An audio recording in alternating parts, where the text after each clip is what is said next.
Halo guys, tahukah kalian di Indonesia pada saat ini penanaman benih itu sudah sangat diminati. Tapi sayang, benih yang kebanyakan orang menggunakan itu masih menggunakan benih yang bermutu rendah, benih yang seadanya. Padahal kita sama-sama mengetahui bahwa benih yang berkualitas tinggi itu sangat penting untuk menunjang hasil dan produksi dari pohon itu sendiri. Hal ini disebabkan karena yang pertama, kesadaran masyarakat masih rendah tentang pentingnya benih yang bermutu tinggi. Kemudian yang kedua, pengetahuan masyarakat tentang benih yang berkualitas tinggi itu masih rendah. Kemudian masih ada kasus-kasus orang yang menyebarluaskan suatu produk yang tidak ada labelnya sehingga kita tidak mengetahui asal-usul dan kualitas dari benih itu. Kemudian masih kurangnya sosialisasi atau penyuluhan pemerintah dengan masyarakat akan pentingnya benih yang bermutu tinggi. Jadi, salah satu upaya untuk mengedukasikan masyarakat yaitu membuat sosialisasi kepada masyarakat tentang pentingnya benih yang bermutu tinggi sebagai bahan reproduktif untuk menanam suatu pohon gitu. Salam, saya Paji Septiawan, mahasiswa Kehutanan Universitas Jambi, membuat video ini untuk memberikan edukasi kepada masyarakat tentang pentingnya menggunakan benih yang berkualitas tinggi. Salam.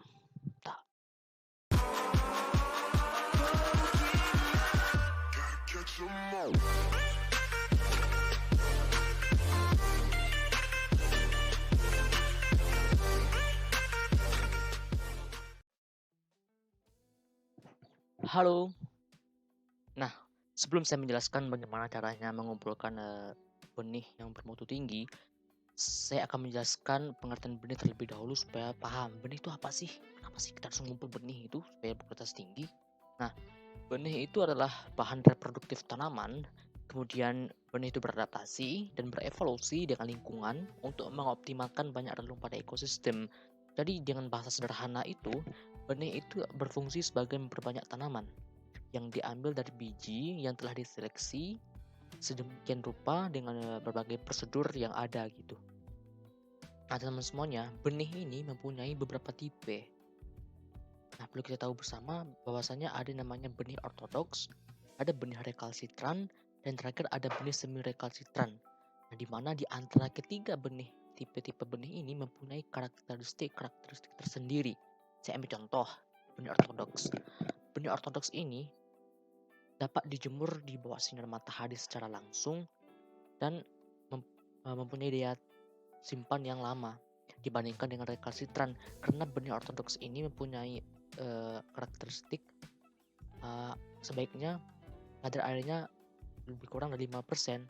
Kalau benih rekalsitran itu tidak bisa langsung dijemur di bawah sinar matahari karena nanti benihnya akan mati gitu. Contoh dari benih ortodoks misalnya benih jati, akasia. Sedangkan untuk benih rekalsitran itu misalnya nangka, durian dan lain sebagainya gitu kan. Nah, jadi tipe-tipe benih ini mempengaruhi bagaimana caranya nanti kita mengumpulkan benih tersebut gitu. Nah, teman-teman semuanya, di dalam kegiatan untuk mengumpulkan benih yang bermutu tinggi itu ada beberapa tahap.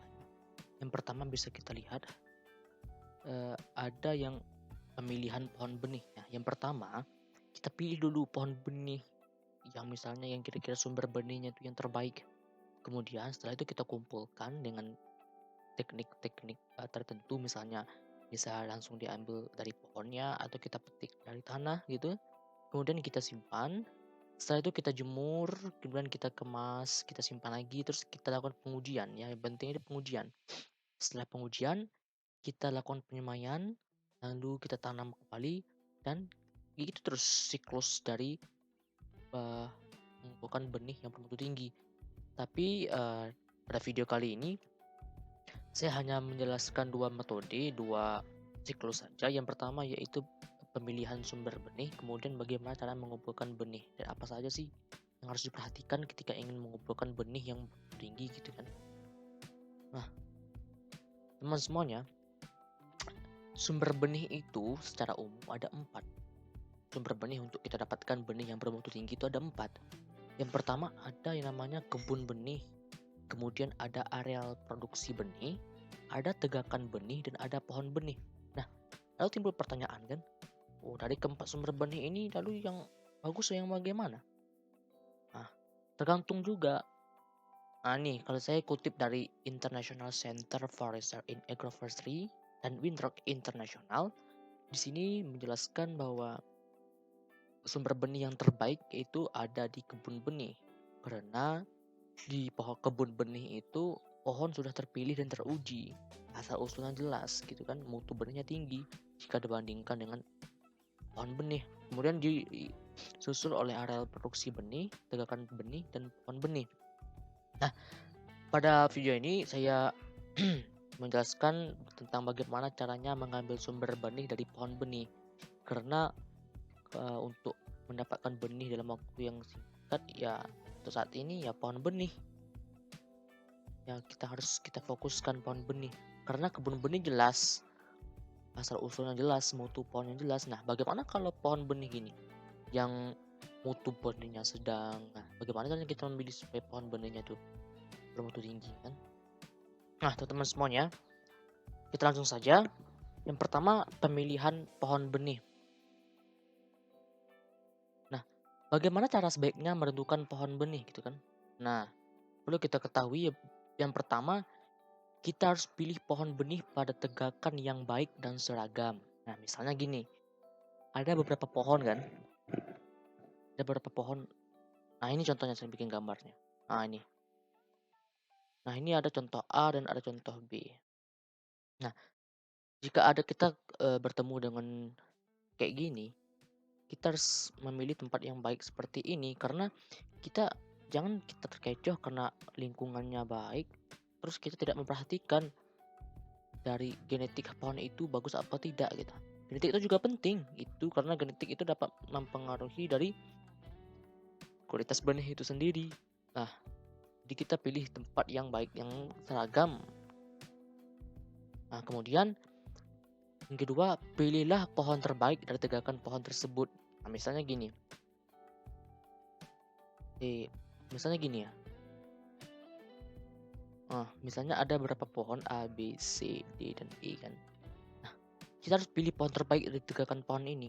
Nah, jikalau kembali lagi kalau kita mau khususnya untuk pohon yang untuk perkayuan ya kita pilih pohon yang tegak lurus, yang cabangnya tidak terlalu banyak, ukurannya diameternya besar gitu. Kita pilih seperti ini gitu kan. Nah, itu kalau tergantung lagi kalau fungsinya untuk perkayuan gitu. Nah, teman-teman semuanya, kita masuk teknik-teknik dari pengumpulan benih. Nah, teman-teman, teknik produksi benih itu adalah penerapan ilmu pengetahuan dalam menghasilkan benih yang berkualitas dengan mudah dan efektif dan efisien. Dengan kata lain, tujuan kita mengumpulkan benih kan untuk mendapatkan benih yang bermutu tinggi, murah, tetapi tidak mengurangi kualitas dari benih itu sendiri dan terjamin untuk kelangsungan benih yang akan datang gitu. Nah, teman-teman semuanya, sebelum kita mengumpulkan benih, kita harus tahu dulu kapan waktu yang tepat untuk kita mengumpulkan benih. Waktu yang tepat untuk mengumpulkan benih itu pada musim kemarau atau musim kering. Karena yang pertama itu akan memudahkan kita untuk mengambilkan benih. Yang kedua, kalau musim hujan itu liana banyak tumbuh di pepohonan sehingga menyulitkan kita untuk mengambil benih karena licin tadi. Kemudian karena untuk menghindari mikroorganisme di bawah tanah, karena kalau musim hujan jadi becek di bawah, jadi mikroorganisme tanah itu muncul ke atas kalau kita mengambil dari teknik pengambilannya dari tanah langsung kan. Nah, teman-teman semuanya, teknik dari pengumpulan benih itu ada dua teknik. Yang pertama ada teknik produksi generatif dan ada teknik produksi vegetatif. Contoh untuk teknik generatif ya tadi kita bisa mengambil benihnya langsung dari pohonnya, misalnya benih jati kan, kita bisa mengambil dari pohonnya langsung menggunakan tangga, atau kita bisa juga mengambil di bawah tanah kan, yang sudah yang sudah sampai di tanah gitu kan. Nah, kalau sedangkan untuk teknik produksi vegetatif itu kita bisa bicara dengan cara di stek, di mangkok, kusul jaringan dan lain sebagainya. Itu berbeda, tergantung rugi. Kita mau yang sebaiknya sih teknik produksi vegetatif karena ya genetiknya sama induknya gitu. Nah, teman-teman semuanya, kita masuk ke pembahasan intinya. Bagaimana caranya kita mengumpulkan benih? Apa saja yang harus kita perhatikan untuk mengumpulkan benih supaya dapat berkualitas tinggi gitu. Nah, kita harus yang pertama kita dapat mengumpulkan benih dari lantai tegakan. Nah, contohnya seperti ini. Kita dapat mengambilnya dari benih yang sudah di tanah. Kita ambil seperti ini. Nah, ini yang paling mudah dan efisien gitu karena ya tinggal ngambil saja di bawah tanah gitu kan yang sudah terjatuh. Namun perlu kita ketahui bahwa untuk benih yang kalau kita ngambil dari lantai tegakan dari tanah itu mempunyai beberapa kekurangan. Yang pertama, mutunya tidak baik jika dibandingkan dengan mutu benih yang diambil langsung dari pohon yang dipetik langsung gitu. Karena kemungkinan jikalau sudah sampai di tanah itu dapat mengurangi mutu benih karena ada mikroorganisme di tanah gitu. Kemudian benih jatuh belum cukup tua, jadi kita harus mensortir dulu gitu. Oh, ini benihnya belum tua gitu, nggak usah kita ambil gitu kan. Kemudian, nah yang cocok untuk mengumpulkan benih ini ya benih yang ukurannya besar. Kalau ukurannya kecil ya tidak mungkin kita mengambil dari tanah gitu, nggak tahu. Wah, ini kerikil apa benih gitu kan. Nah, kemudian yang kedua ada memetikkan langsung dari pohonnya. Nah, ini sebenarnya gampang sih. Kita memetikkan langsung dari pohonnya berarti ada dua cara. Bisa kita menggunakan cara memanjat langsung dari pohonnya atau kita goyang-goyangkan pohonnya supaya bijinya jatuh gitu kan. Bisa juga menggunakan bantuan tali gitu. Nah, memetik benih langsung dari pohonnya ini kualitas benihnya lebih tinggi daripada yang kita mengambil dari tanah yang sudah jatuh karena tadi kita dapat mensortir di atas. Oh, ini sudah matang, ini belum. Kemudian iya, penyerangan mikroorganisme dari benih itu ya tidak ada gitu kan dibandingkan dengan pohon yang sudah kena tanah tadi. Kemudian teman semuanya, ada yang namanya memetik buah dengan memanjat pohon ya, sama tadi yang nomor 2. Kita bisa mengambil pohon dengan cara memanjat menggunakan tangga untuk mendapatkan benih yang berkualitas tinggi gitu. Ya sama aja tadi. Kualitasnya lebih baik daripada kalau kita mengambil dari tanah yang sudah jatuh dari tanah gitu kan. Baik teman-teman, kita lanjut. Nah, setelah ceritanya kita mendapatkan benih dengan menggunakan metode-metode tadi, lalu apa yang harus kita lakukan setelah mendapatkan benih itu? Apa langsung kita simpan? Apa langsung kita jemur? Gitu kan. Nah, saya akan membahasnya satu persatu ya teman-teman semuanya. Yang pertama, setelah kita mengumpulkan benih, kita menyortir buah terlebih dahulu. Nah, di sini kegiatannya dapat berupa kita sortir buahnya dulu, ini sudah matang buahnya, ini belum, kemudian kita pisahkan gitu kan. Untuk buah yang belum matang atau benih yang belum matang itu bisa kita sekam terlebih dahulu supaya nanti benihnya matang gitu. Kemudian setelah kita sortir, kita pilih mana yang benihnya yang itu yang matang yang belum, kemudian kita ekstraksi benihnya terlebih dahulu. Nah, yang dimaksud dengan ekstraksi ini kita mengeluarkan biji dari buahnya gitu. Nah, prosesnya ini berbeda-beda setiap jenis pohon gitu. Ada yang benih yang jikalau kita keringkan di bawah sinar matahari, bijinya itu akan keluar. Contohnya kaliandra.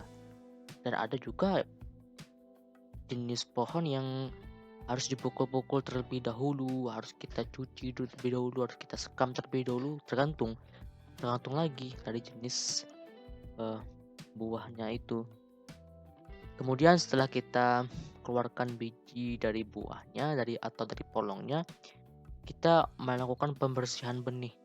Nah, tadi masih ada tuh, sisa-sisa rotan, sisa-sisa daging dari biji gitu kan, kita cuci terlebih dahulu supaya dapat tidak mengurangi mutu dari benih itu sendiri.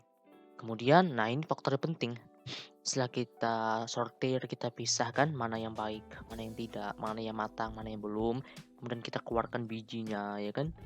Terus kita lakukan pembersihan. Nah, yang penting ini pengeringan benih.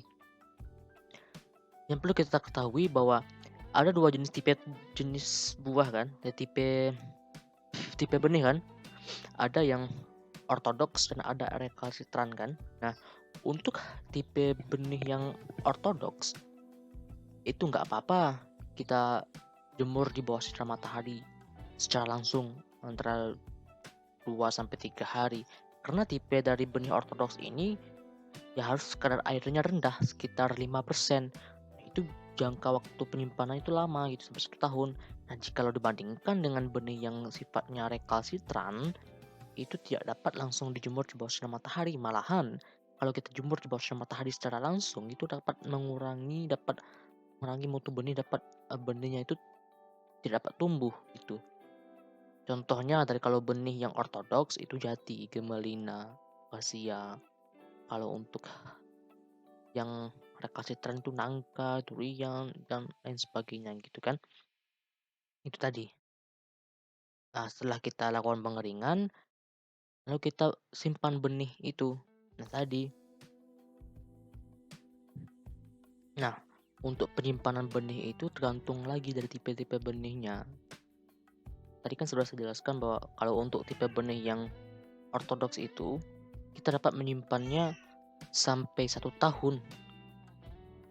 Karena ya kadar airnya rendah yang pertama, kemudian dia simpannya lama. Kalau yang benihnya yang recalcitrant itu tidak bisa lama disimpan, harus langsung disemai. Dan juga tidak bisa langsung dijemur di bawah sinar matahari gitu. Nah, malahan kalau kadar airnya tinggi atau lembab, itu dapat mempercepat pertumbuhan kecambahnya gitu. Nah, teman-teman, ini yang dapat saya sampaikan mengenai dunia perbenihan. Mungkin dapat manfaat untuk teman-teman yang melihatnya. Jikalau ada yang salah, mohon dimaafkan. Tutup dengan wabillahi taufiq wal hidayah. Wassalamualaikum warahmatullahi wabarakatuh. Salam.